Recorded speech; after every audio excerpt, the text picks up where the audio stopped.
വരിക.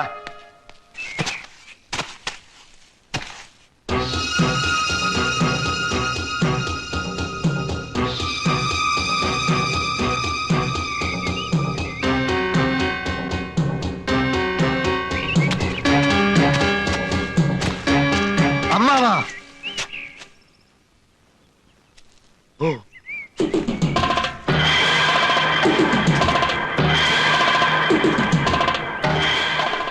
കുഞ്ഞീഷ, കൊല്ലും ഞാൻ, കൊന്ന് കൊല വിളിക്കും. പിടിക്കടാ ഇവനെ. അനങ്ങിപ്പോകരുത്. അനങ്ങിയാൽ അമ്മാവനെയും കൊല്ലും, ഞാനും ചാവും. നീ ചത്തോ? അതിന് എന്നെ കൊല്ലുന്നെന്തിനാ? ഒരു തെണ്ടി പട്ടിക്ക് കൊടുത്താലും എനിക്ക് എന്റെ ഇന്ദുവിനെ തരില്ല എന്നല്ലേ? വേണ്ട, എനിക്കവളെ വേണ്ട. എനിക്ക് അമ്മാവന്റെ ചോര മതി, ചൂട് ചോര. കുഞ്ഞീഷ, നീ ആ കത്തി താഴെയിട്. അത് ശരീരത്തെ കൊണ്ട് മുറിയും. മുറിഞ്ഞ ചോര വരും. വരണം, ചോര മാത്രല്ല കുടലുമാലയും വരണം. അരുത് കുഞ്ഞീഷ, അബദ്ധങ്ങളൊന്നും കാണിക്കരുത്. നീ ഞാൻ ഒരു ചോരയാ. ഞാൻ നിന്റെ അമ്മാവനാ, വെറും അമ്മാവനല്ല. രാപകലില്ലാതെ തോളത്ത് കയറ്റി അമ്പിളിമാമനെ കാണിച്ച് വാവോ വാവോ എന്ന് പറഞ്ഞ് താരാട്ട് പാടി അടുത്ത കാലത്ത് ഉറക്കിയത് ആരാടാ? മറ്റാരുമല്ല, ഈ അമ്മാവനാ. നിനക്കറിയാൻ മേലെങ്കിൽ നീ നിന്റെ അമ്മയോട് പോയി ചോദിക്കടാ. അങ്ങനെയുള്ള ഈ അമ്മാവനെ നിനക്ക് കൊല്ലാൻ പറ്റുമെങ്കിൽ നീ കൊല്ല്. എന്താ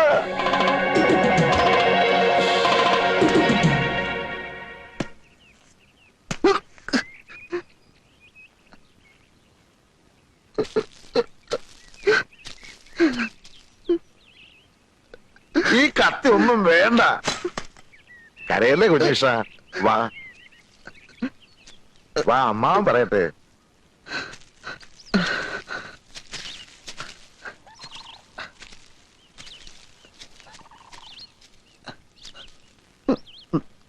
നിനക്കെന്താ ഭ്രാന്ത് പിടിച്ചോ കുഞ്ഞീഷ? ഭ്രാന്തൻ കുമാരന്റെ അളിയനാവാൻ പോകുന്ന ആൾക്കും ഇത്തിരി ഭ്രാന്ത് ഉണ്ടാവുന്നതല്ലേ നല്ലത്? കുഞ്ഞീഷ, നമ്മളൊരു വിത്തുമാകുന്നു, വളമിടുന്നു, വെള്ളമൊഴിക്കുന്നു, അത് ചെടിയാകുന്നു. ദാ ഇതുപോലൊരു മരമാകുന്നു. ഒടുവിൽ പൂക്കുന്നു, കായ്ക്കുന്നു, കായ പഴുക്കുന്നു. പഴുത്ത ആ കായെ മറ്റൊരുത്തൻ തട്ടിക്കൊണ്ടുപോയാൽ നമുക്ക് സഹിക്കുമോ കുഞ്ഞീഷ? അതുപോലെ നിന്റെയും എന്റെയും നിന്റെ അച്ഛന്റെയും അമ്മയുടെയും വേർപാടാ ഉണ്ണികൃഷ്ണന്റെ MBBS. നമ്മുടെ എല്ലാം കഠിനാധ്വാനത്തിന്റെ പഴം. ആ പഴം വേറെ ഏതോ ഒരു തറവാട്ടുകാർക്ക് കൊത്തിപ്പറിക്കാൻ കൊടുക്കണോ കുഞ്ഞീഷ? അതൊഴിവാക്കാൻ വേണ്ടിയാണ് ഇന്ദുവിനെ ഉണ്ണീഷൻ തന്നെ കെട്ടണമെന്ന് ഞാൻ പറയുന്നത്. ഇത്രയും നല്ലൊരു ഉദ്ദേശം അമ്മാവന്റെ മനസ്സിലുണ്ടായിരുന്നെന്ന് ഞാൻ അറിഞ്ഞിരുന്നില്ല. പക്ഷെ അമ്മാവനൊരു കാര്യം മറന്നു. അതേത് കാര്യം? അത് എനിക്ക് പഠിപ്പും വിവരമില്ലല്ലോ. അതുകൊണ്ട് തന്നെ നല്ലൊരു തറവാട്ടുന്ന ഒരു പെണ്ണിനെ കിട്ടാൻ വലിയ പ്രയാസ. അഥവാ കിട്ടിയാൽ തന്നെ വേലയും കൂലിയില്ലാത്ത എന്നെ അവർ ബഹുമാനിക്കൂ. അവരുടെ പറമ്പ് കിളച്ചും അവരുടെ അടുക്കളയിൽ പണി ചെയ്തും ഇനിയുള്ള കാലം ഞാൻ ജീവിക്കേണ്ടി വരും. തെക്കേടത്ത് ശിവശങ്കരൻ നായരുടെ അനന്തരവൻ ഏതോ ഒരു തറവാടിന്റെ പിന്നാമ്പുറത്ത് വിടുവേല ചെയ്യുന്നു എന്ന് വന്നാൽ ആർക്കാ അതിന്റെ കേട്? അമ്മാവന് പിന്നെ നാട്ടിൽ തലയുയർത്തി നടക്കാൻ പറ്റുമോ? ആ ഒറ്റ കാരണം കൊണ്ടാണ് ഇന്ദുവിനെ ഞാൻ തന്നെ കെട്ടാമെന്ന് ഞാൻ തീരുമാനിച്ചത്. നീ പറയുന്ന ന്യായമൊക്കെ എനിക്ക് ഇഷ്ടപ്പെട്ടു. ഒരു കാര്യത്തിലെ എനിക്ക് അഭിപ്രായ വ്യത്യാസമുള്ളൂ. ഇത്രയും കാലം അച്ഛന്റെ കൂടെ വൈദ്യം പഠിച്ചിട്ട് ഒരു രോഗിയെങ്കിലും നീ ചികിത്സിച്ചോ? ആ വകുപ്പില് ഒരു 5 റുപ്യെങ്കിലും നീ സമ്പാദിച്ചോ? ഇനി ഞാൻ തുറന്നു പറയാം, വെമ്പടി കയ്യിലുള്ളവന് മാത്രമേ എന്റെ മോളെ ഞാൻ കെട്ടിച്ചു കൊടുക്കൂ. മനസ്സിലായോ?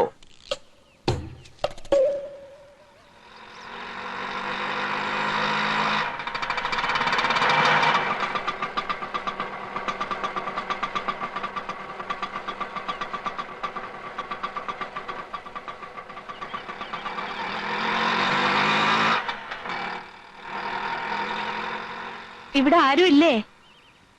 ആരാ? പരിശോധനാ സമയം കഴിഞ്ഞല്ലോ. ഞങ്ങൾ അടിവാരത്തുനിന്ന് വരിക. പോയിട്ട് ഇനിയും വരികയെന്ന് വെച്ചാ ഇത് ഞാൻ ഒന്നും വയറ്റി ചെല്ലാൻ മേല. അപ്പൊ തുടങ്ങും പരവേശം. ഒരുപാട് പേരെ കാണിച്ചു. അങ്ങനെ ഇരിക്കുമ്പോഴാ വൈദ്യരെ പറ്റി കേട്ടത്. വൈദ്യരനല്ലേ? വൈദ്യരനാണ്. ഇരിക്കൂ ഇരിക്കൂ. അല്ല, പേരും പ്രശസ്തിയൊക്കെ കേട്ടപ്പോ ഞാൻ വിചാരിച്ചു വല്ല കിളവച്ചാരുമായിരിക്കും. ഇതൊരു പയ്യൻ ചെക്കനല്ലേ അച്ചാമ്മേ? അറിവുള്ളവർക്ക് എന്തിനാ പ്രായം? അതെ, എത്രയും പെട്ടെന്ന് ഈ അസുഖം ഭേദമാക്കി തന്ന വൈദ്യർക്ക് എന്താ വേണ്ടെന്ന് വെച്ചാ തരാം.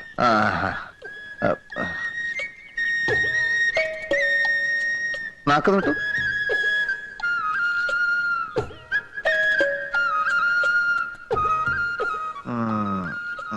സാരമില്ല. എത്തിപ്പെടേണ്ടിടത്ത് തന്നെയാണ് എത്തിപ്പെട്ടിരിക്കുന്നത്. നമുക്ക് ഒരു കൈ നോക്കിക്കളയാം. പോരാ. നല്ല കൈപ്പുണ്യമുള്ള ആളാണെന്നല്ലേ കേൾവി. അത് കണ്ടാ തന്നെ അറിയാം. ഇത് കാലത്തും വൈകിട്ട് ഓരോ ഓൺസ് വീതം കഴിച്ചാൽ മതി, ഭേദമായിക്കോളും. ഒരു 150 ഇങ്ങ് തന്നേക്ക്. ഇത് കഴിക്കുമ്പോ ഭാരിച്ച് ജോലികളൊന്നും അങ്ങനെ ചെയ്യരുത്. പിന്നെ പുളി, മീന്, പഞ്ചസാര, മുളക് ഇതൊക്കെ വർജിക്കണം. പഥ്യം വളരെ ശ്രദ്ധിക്കണം. വൈദ്യുതി ഈ രോഗം ഭേദമാക്കി തരികയാണെങ്കിൽ ശ്വാസം കഴിക്കണ്ടെന്ന് പറഞ്ഞാലും കഴിക്കില്ല. എന്താ പോലെ? അതെ. വരട്ടെ. ഓ,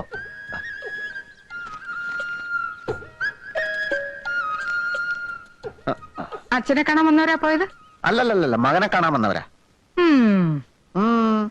രോഗിയെ പരിശോധിച്ചു, രോഗവും പിടികിട്ടി. ചില പ്രത്യേക ചേരുവകളൊക്കെ ചേർത്ത് മരുന്നും കൊടുത്തു. 150 രൂപയും വാങ്ങിച്ചു. ഇതൊക്കെ എനിക്കും സാധിക്കും കേട്ടോ അമ്മേ. എന്റെ ദൈവമേ,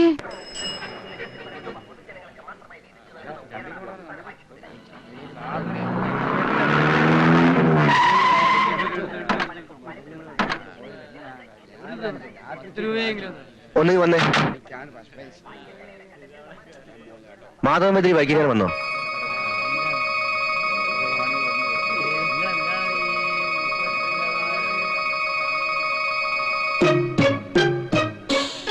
ഈ ഭൂമിയുടെ ഏതറ്റത്തുണ്ടെങ്കിലും ആ കൈവറവനെ ഞങ്ങൾ പോക്കും. വണ്ടി കയറോ. വൈദ്യർക്ക് അങ്ങനെ ഒരു അബദ്ധം പറ്റുമോ? ഇക്കണ്ട കാലത്തിനിടയ്ക്ക് എത്രയെത്ര സൂക്കേടാ വൈദ്യര് മാറ്റിയത്. ഇതിപ്പോ മരുന്ന് മാറിക്കൊടുത്തു എന്നൊക്കെ പറയുമ്പോ ഏത് ദേവേന്ദ്രനും പറ്റൂലോ അബദ്ധം. പിന്നല്ലേ വൈദ്യര്.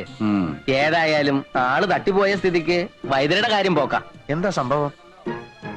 ആ അച്ഛനെന്തോ മരുന്ന് മാറിക്കൊടുത്തു എന്നോ ഒരാള് മരിച്ചു എന്നോ അവരച്ഛനെ തേടി ഇറങ്ങിയിരിക്കുക.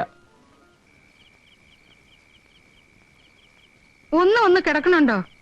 കിടക്കേ, അവനെ വെട്ടിക്കൊല്ലാണ്ട് എനിക്ക് ഉറക്കം വരില്ല. അങ്ങാടി മരുന്നിന്റെ പേര് പോലും അറിയാൻ വയ്യാത്തവനാ ചികിത്സിക്ക. നീ വരട്ടെ, എന്റെ മകനാണെന്ന് നോക്കില്ല ഞാൻ. വെട്ടി അരിഞ്ഞ് കഷ്ണമാക്കും ഞാൻ. നിങ്ങളൊന്ന് സമാധാനായിട്ടിരിക്കൂ. എങ്ങനാ സമാധാനിക്ക? കൊലക്കേസല്ലേ നിന്റെ മോൻ ചെയ്തു വെച്ചേക്കണേ? ഒരു കയ്യബദ്ധം പറ്റിപ്പോയതല്ലേ. അങ്ങനെ പറഞ്ഞാ പോലീസും കോടതിയും വെറുതെ വിടുമെന്നാ നിന്റെ വിചാരം? അത് പോട്ടെ, അവൻ ചികിത്സിച്ച് കൊന്ന് ആരെയാ? 10-17 കൊലക്കേസിലെ പ്രതി മണിമല മാത്തച്ഛന്റെ തന്തയാ. മാത്തച്ഛന്റെ കയ്യിലെങ്ങാനും കിട്ടിയാലുണ്ടല്ലോ, കഴിവട മോനെ വെട്ടിനുറുക്കി പട്ടിക്കിട്ട് കൊടുക്കും. കണ്ടവന്റെ കൈ കൊണ്ട് ചാകുന്നതിലും ഭേദം ഞാൻ തന്നെ അങ്ങ് അവസാനിപ്പിക്ക. ഇനി വരട്ടെ.